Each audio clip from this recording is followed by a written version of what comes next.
Hey guys, today we're going to be going over the current state of AR glasses technology. There are so many companies and products that are being developed that a lot of you probably haven't heard of, and lots of these projects are set to come out in the next 5 years. It seems that we're approaching the point where everybody's going to have glasses to augment their reality day to day with video, while also having an amazing AI assistant at the tips of their fingers throughout all of their day without having to get their phone out. Today we're going to look into glasses that are focused on AI assistance, glasses that are focused on overlaying video onto your world, glasses meant for commercial and manufacturing use cases, and then even some secret projects that we've heard about at some major companies. This video is going to be split into chapters down below, going into each separate product and company, so you guys can skip to whatever specific product that you are most interested in, and all references are going to be located down in the description. Today we've got companies like Meta, Microsoft, Google, and some smaller companies that you may have not heard of like XREAL, RayNeo, and some others as well. So I hope you guys enjoy the video. Let me know what you guys think down below. So the first company we're looking at today is actually Microsoft developing a product called the Hololens. So this seems to be primarily meant for use cases such as manufacturing, construction, healthcare, education. This is a very commercial use case. A lot of the products that we'll look at today are meant for consumers, but this one is definitely meant for a higher value commercial enterprise so that they can manufacture it at higher costs. They have quotes on their website such as 90% increases in efficiency at Lockheed Martin, millions of dollars saved through the advancements in infrastructure inspections, shortened training periods in the healthcare industry, and what they quoted as a 50% increase in student scores while using the technology. So this product is actually what made me want to do this video. I was able to attend an event recently where I was able to go and check out a team that was working with the HoloLens to actually make a game using their mixed reality environment. So I'll overlay a clip of that video now. As you can see in the top left, there's a display of what the game actually looks like with the 4 different players moving around the room. These players have the HoloLens on, which has a second display on it that allows the user to see an augmented reality over their vision. So as you can see, there's a campfire in the center of the room. This game is set as 3 players against 1, where 1 player is meant to throw wind at the other players to blow out their torches, and the other 3 players are meant to use their torches in the campfire to light up the different lights around the room. It was a very simple game that was made by a team at Virginia Tech as a project for their capstone, but this really sparked my imagination on where AR currently sits and that the market is clearly a lot more ahead than I originally anticipated. I honestly didn't think that value and quality like this was capable on devices less than the Quest 3, Vision Pro, Quest 2, Quest Pro. So it was really interesting to see AR devices that are really augmenting our reality with slightly virtualized games over what we are actually able to see in our surroundings. So the second product we're going to be looking at is, of course, the Meta Raybans. This is one of the most popular products in the AR glasses space. This has cameras, a microphone, speaker, the ability to connect to your phone and common apps such as WhatsApp and Messenger. And this is the absolute most popular consumer AR glasses in the market today at just about a price range of $300 to $350. There were recently a couple new updates sent into the software of this system that allows you to use the camera to use as input for your AI assistant, along with also being able to use the camera for a FaceTime feature. So this is definitely one of the most popular devices, but we'll get into comparisons with other projects later in the video. The third project I wanted to look at today is Project Nazare. This is a secret project inside of Meta that they've started slowly leaking information about. This is a next generation product that Meta has been designing in secret. This is basically a next generation of the current line of AR glasses discussed to be released in 2027. This uses micro OLED projectors on the inside of the glasses to display user interfaces onto the glasses lens. The actual head of AR glasses hardware at Meta came out and recently said that when people begin to use this product, they are saying that it is just as surprising and just as much of a wow factor as the original VR headset, the Oculus Rift, that came out over a decade ago at this point. This seems to be a project that's really going to change the pace and make this area a lot more competitive. Meta has really pushed the fold when it comes to VR hardware, and the glasses they have are already very popular, but really being able to push the AR space maybe away from gaming and more towards productivity and efficiency, I think they're going to be able to capture a huge amount of market share, especially as we go into the next project, which is Google Glass. So Google Glass was an early mover into the space. It honestly just seems like they got there a little early and they did not stick around long enough. They had a really hard time internally determining if they should go for the Meta Ray-Ban route of being really for consumers and just have the minor productivity boosts and increases in your day-to-day activity, or the commercial use route. They never really found their niche, and it seems that they discontinued the project after just 3 years, from 2012 to 2015. And almost 10 years later, other companies are really starting to push into what they were capable of just then. So it really seems like Google just got into the space too early, got out too early, and now this market is still going to be open for other major companies to jump into. So now getting into some of the more interesting projects that are being created. The first company we have is what I believe is called XREAL. I've also heard it called NREAL. I'll link a YouTube review video down below that I was able to get a lot of this information from.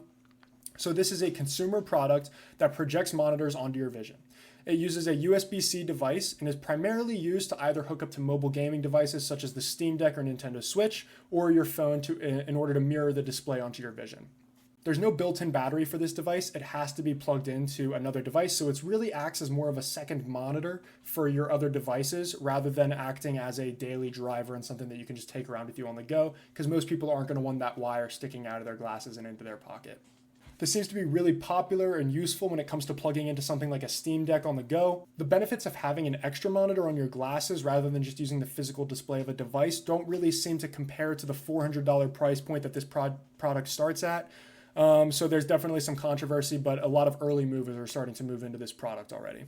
The final major consumer product that we're going to be looking at today is the RayNeo Air 2. So this is the direct competitor to the XREAL Air 2. These are both companies that are really trying to produce glasses that have second lenses on them that are built for a virtual display over your real world. So the RayNeo Air 2 seems extremely similar to the XREAL Air 2.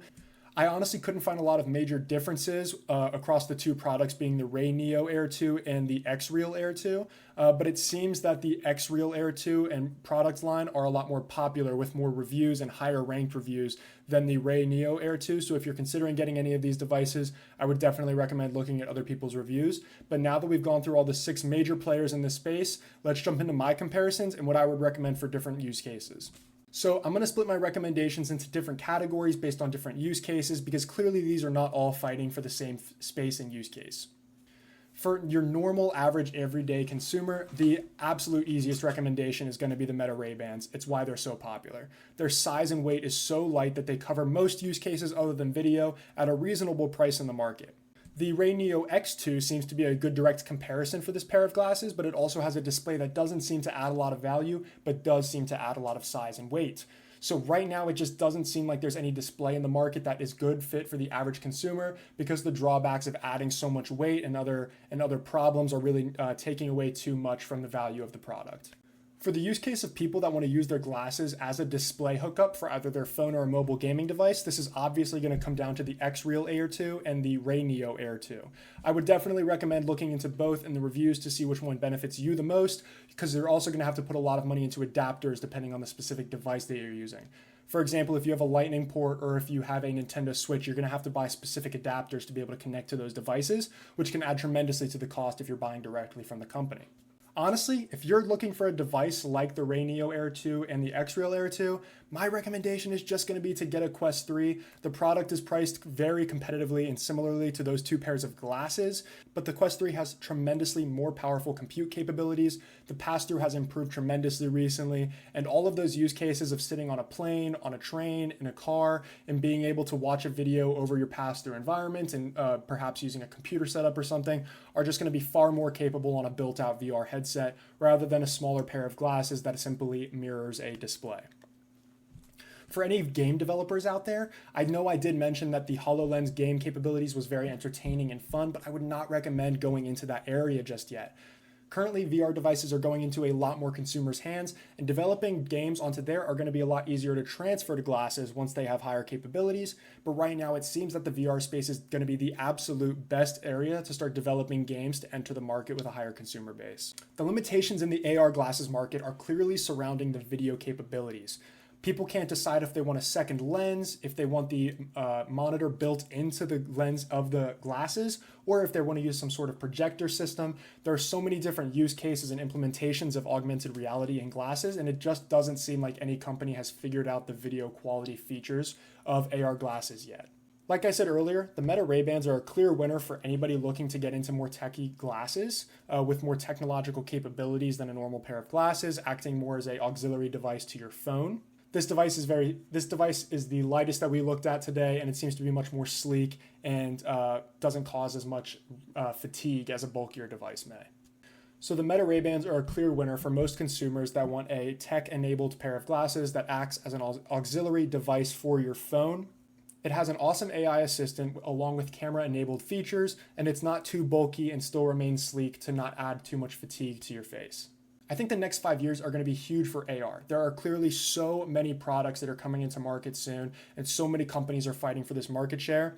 From second lenses to projectors to internal displays, there's no clear winner in the market right now for the implementation of AR, but I'm really looking forward to what all of these companies develop. Specifically, I'm a big Meta fan, especially with their hardware and software development. I'm really looking forward to what they do with Project Nazare and the implementation of a projector-based AR glasses system, especially because they did so well with the Quest system and have really pushed virtual reality into the place it is today.